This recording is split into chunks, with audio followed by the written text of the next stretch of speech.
Movie शुरू होती है। हम देखते हैं कि साल 1936 बर्लिन ओलंपिक की सरकार दुनिया भर के मशहूर माउंटेन क्लाइंबर्स को बुला रही है। उन्हें एक पहाड़ जिसका नाम है एगर की चोटी तक पहुंचना है। जो भी इस मिशन को पूरा करेगा उसे ओलंपिक चैंपियन माना जाएगा। थोड़ी समय में दुनिया भर से कई माउंटेन क्लाइंबर्स इस चुनौती को स्वीकार कर लेते हैं और वहां पर पहुंच जाते हैं, जिनमें दो भाई एंडी और टोनी भी हैं। दोनों दिखने में बहुत छोटे लगते हैं, लेकिन अपनी कम उम्र के बावजूद उन्होंने बहुत ऊंची चट्टानों पर अपने झंडे फहराए हैं। वो दोनों लगभग 700 किलोमीटर साइकिल चलाकर प्रतियोगिता शुरू होने से पहले एगर पर्वत के आधार तक पहुंच जाते हैं। अब तक कई एक्सपर्ट्स और न्यूज रिपोर्टर अपने कैमरों के साथ यहाँ पर तैयार खड़े हैं। इस पर्वत की चढ़ाई बहुत सीधी है, इसीलिए दोनों भाई लगभग 10 दिनों तक सोचते हैं और अपना मार्ग तय करते हैं।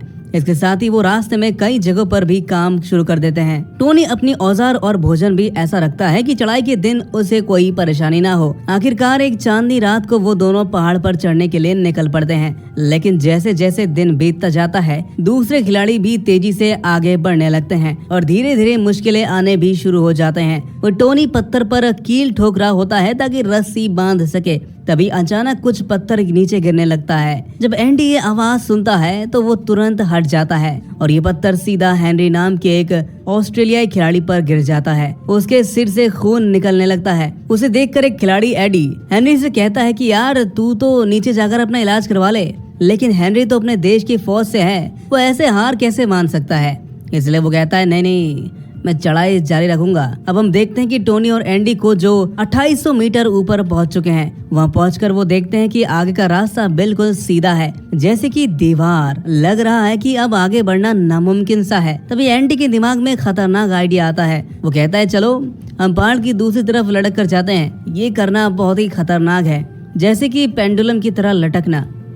थोड़ी सी भी अगर गलती हुई तो खैर समझ गए ना आप। लेकिन एंडी इस काम में माहिर है। वो रस्सी बांधता है और दूसरी तरफ पहुंच जाता है। फिर टोनी भी जाता है और हेनरी और एडी को भी साथ ले जाता है। लेकिन फिर इन दोनों भाइयों में झगड़ा हो जाता है। टोनी कहता है कि रस्सी यहीं छोड़ दे, शायद हमें वापस जाना पड़े। लेकिन एंडी को पूरा यकीन है कि वो चोटी पर पहुंच जाएंगे, इसलिए वो रस्सी खींच लेता है। उन्हें ये नहीं पता कि ये छोटा सा फैसला उनके लिए कितनी मुसीबत बन सकती है। इसके बाद चारों दोस्त आगे बढ़ जाते हैं और रात को 8 बजे तक 3100 मीटर पर मौजूद एक बर्फ की दीवार के पास पहुंच जाते हैं। अब प्लान के मुताबिक उन्हें 1-2 मीटर की जगह पर रात आराम करके गुजारनी है और अगर सब कुछ उनके मुताबिक रहा तो वो कल तक पहाड़ की चोटी तक पहुंच ही जाएंगे।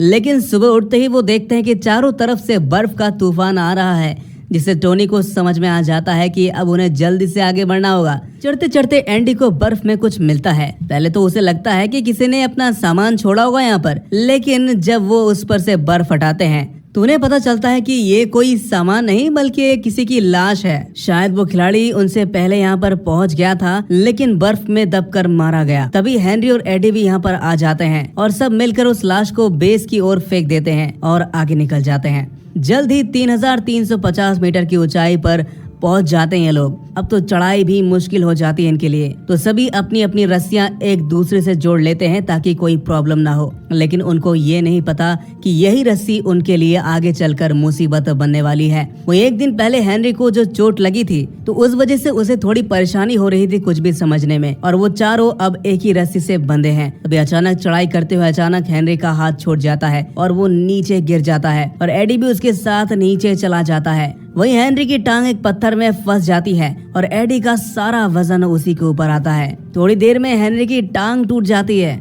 अब टोनी के सामने एक बड़ा सवाल है, क्या उन्हें आगे बढ़ते रहना चाहिए या फिर वापस जाना चाहिए। तो एंडी कहता है कि हमें आगे बढ़ना है क्योंकि हमारी मंजिल बस और कुछ ही दूरी पर है। लेकिन टोनी कहता है कि हम अपने साथी को नहीं छोड़ सकते ऐसे। दोनों में बहस होती है। आखिर में वो वापस जाने का फैसला करते हैं, लेकिन नीचे उतरना और भी मुश्किल है। बर्फ का तूफान भी आ रहा होता है, तो पूरी रात कोशिश करते हैं, लेकिन ज्यादा नीचे वो आ नहीं पाते। अब जल्दी अंधेरा होने लगता है, जिस वजह से उनको 3170 मीटर की ऊंचाई पर रुकना पड़ता है। अब खाना भी खत्म हो चुका था और सब बहुत थक चुके थे। मौसम भी खराब हो रहा था। अब अगले दिन वो उठते हैं, वो देखते हैं कि जिस रास्ते से वो आए थे वो बर्फ से बिल्कुल ढक चुका है। एंडी फिर से पेंडुलम की तरह लटक कर दूसरी तरफ जाने की कोशिश करता है, लेकिन इसमें वो नाकाम रहता है और जिस रास्ते से वो आए थे वहीं से वापस लौटना उन्हें नामुमकिन सा लग रहा था। इसलिए अब उनके पास सिर्फ एक ही रास्ता बचता है, सीधे नीचे उतरना। सबसे पहले वो हेनरी को नीचे भेजते हैं। इससे पहले वो नीचे पहुंचता तभी अचानक ऊपर से बर्फ के बड़े बड़े टुकड़े गिरने लगते हैं और एंडी का हाथ छूटता है और वो नीचे गिर जाता है। एडी भी गिर जाता है और एक बर्फीले पत्थर से टकरा कर मारा जाता है। और जब एंडी को होश आता है तो वो देखता है कि वो रस्सी से लटका हुआ है और एडी को मरा हुआ देखकर उसे बहुत दुख होता है, लेकिन वो हिम्मत नहीं हारता। जिसके थोड़ी देर बाद एंडी को लगता है कि जंजीर टूटने वाली है, अगर वो टूटती है तो टोनी भी गिर जाएगा। इसलिए एंडी अपनी रस्सी को काट देता है ताकि टोनी बच जाए। इसी तरह एंडी, हेनरी और एडी तीनों ही खाई में गिर जाते हैं। अब सिर्फ टोनी ही बचा है।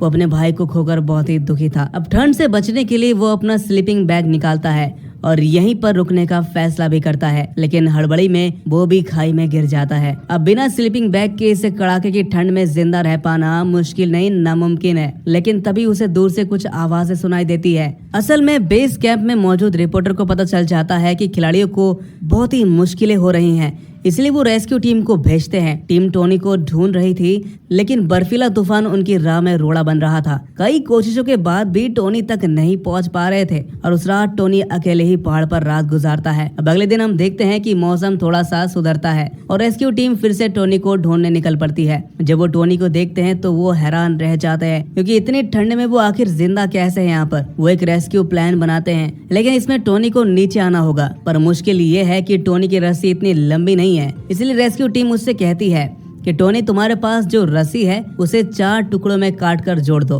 जिसके सहारे वो रेस्क्यू टीम तक पहुंच सकता है। पहाड़ चढ़ने वाले अक्सर ऐसा ही करते हैं, लेकिन टोनी तो बिल्कुल थक चुका था, फिर भी वो हिम्मत करके रस्सी जोड़ देता है।